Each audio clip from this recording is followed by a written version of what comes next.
Do you ever wonder what would happen if Tanjiro was trained by the original inventor of the sun-breathing technique, Yoriichi? Would Tanjiro be stronger? Stick around until the end of the video to find out. In this what-if scenario, everything in Tanjiro's life would remain the same, but there would be one small twist. Tanjiro would be trained by Yoriichi through his visions, so that would mean that Yoriichi still died with old age, and everything from the past remains untouched. So how would all this happen?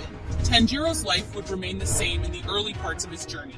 His family would still be slaughtered by Muzan. He would still find out that Nezuko was turned into a demon, and Tanjiro would still be saved by Giyu, the water Hashira. The part where things would change would be where Urakodaki starts training Tanjiro. In the original story, Tanjiro would meet Sabito and Makomo, who would help him slice the rock. But in this story, Tanjiro would meet Yoriichi instead. The reason why Yoriichi would appear would be through the sun-breathing technique. Since Yoriichi is the original user of this breathing style, it would make sense that he could communicate with other sun-breathing users. In this part of the story, Yoriichi wouldn't specifically show Tanjiro how to use sun-breathing quite yet, since Tanjiro's first time using Hinokami Kaguru was when he fought Rui on the Nadagumo arc. So Yoriichi would just teach Tanjiro the fundamentals of being a demon slayer. After this, Tanjiro would still go on to the final selection and would still pass it along with Zenitsu, Inosuke, Kanao, and Ginya. Fast forward to Tanjiro's fight with Rui. This is where the Hinokami Kaguru first makes its appearance. As Tanjiro is about to be slashed by Rui's threads, in the original story, he gets a flashback of his father talking about Hinokami Kaguru, and that's where he unlocks the sun-breathing technique. But in this story, it would actually be pretty similar. As Rui's threads are about to slash Tanjiro, he hears a familiar voice, the voice that helped him in his training. It was Yoriichi. He tells Tanjiro to remember the dance that his father used to dance. Tanjiro would unlock Hinokami Kaguru through this and would be able to slice Rui's head. But as we all know, it wasn't enough to kill Rui, but luckily Giyu was able to arrive at the last minute to save Tanjiro and Nezuko. Throughout the story, Yoriichi would appear as a spirit to Tanjiro to teach and show him about the sun-breathing techniques. It can be through events like the rehabilitation arc that Yoriichi would appear in Tanjiro's dreams while he is still unconscious, and they would have conversations about how to use sun-breathing and past experiences. Yoriichi would also teach Tanjiro about the things that need to be noted when using this breathing style, like what to do after using it for a long period of time, and how to properly execute the breathing techniques to a point where Tanjiro can have an advantage over his opponents. Now, how would this affect the story? Well, due to Tanjiro being trained by the original sun-breathing user Yoriichi, he would be a much stronger demon slayer than he already is early on his journey. Yoriichi wouldn't necessarily be alive, physically training Tanjiro, but he would share experiences and techniques that he himself learned while being a demon slayer in his time to Tanjiro as a spirit. Tanjiro would slowly but surely master the different forms of sun-breathing, even without pushing himself to the limits. This would give Tanjiro the edge over most fights, not to mention, he'll have the single strongest breathing technique there is. Tanjiro would be promoted to a Hashira much earlier in the story. It would happen after the events of the Entertainment District arc, where Tengen retires from being a Hashira due to him losing his left hand and left eye, making it hard for him to complete his duties as a Hashira with a disability. Ha ha ha. Just kidding. Now, I know what you're thinking. What about Tanjiro being able to use the sun-breathing technique better with the guidance of Yoriichi? Well, it's true that Tanjiro this time around would be stronger than he usually is in this fight with Gyutaro and Daki, but we need to remember that Gyutaro and Daki were the first demons that Tanjiro faced that had a special condition. In order to kill them, both of their heads have to be sliced at the same time. So that condition itself would be hard enough for Tanjiro to the point where he could not stop the inevitable from happening, making Tengen still lose his left hand and eye from the battle.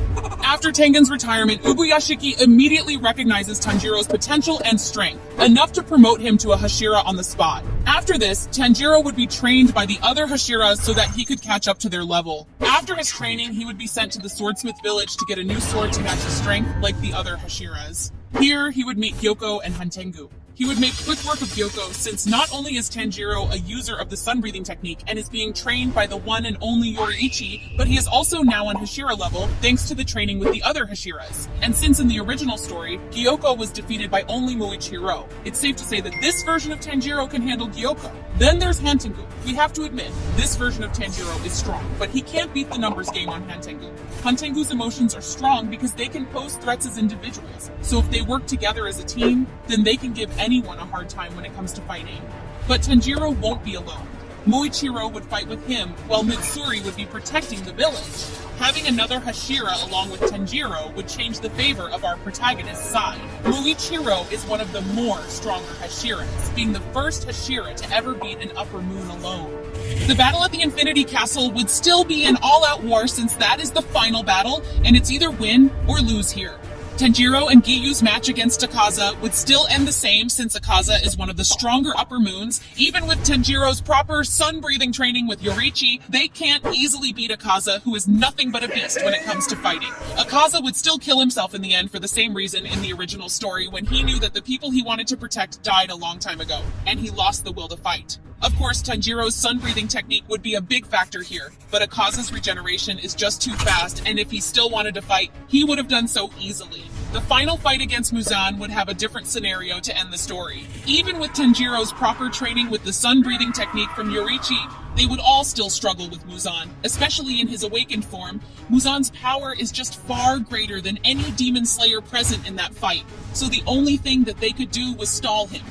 Yoriichi was just different in his time that he could solo Muzan. In Tanjiro's time, even with Yoriichi's training, he can only go so far. The only option they still have is to stall Muzan until the sun rises.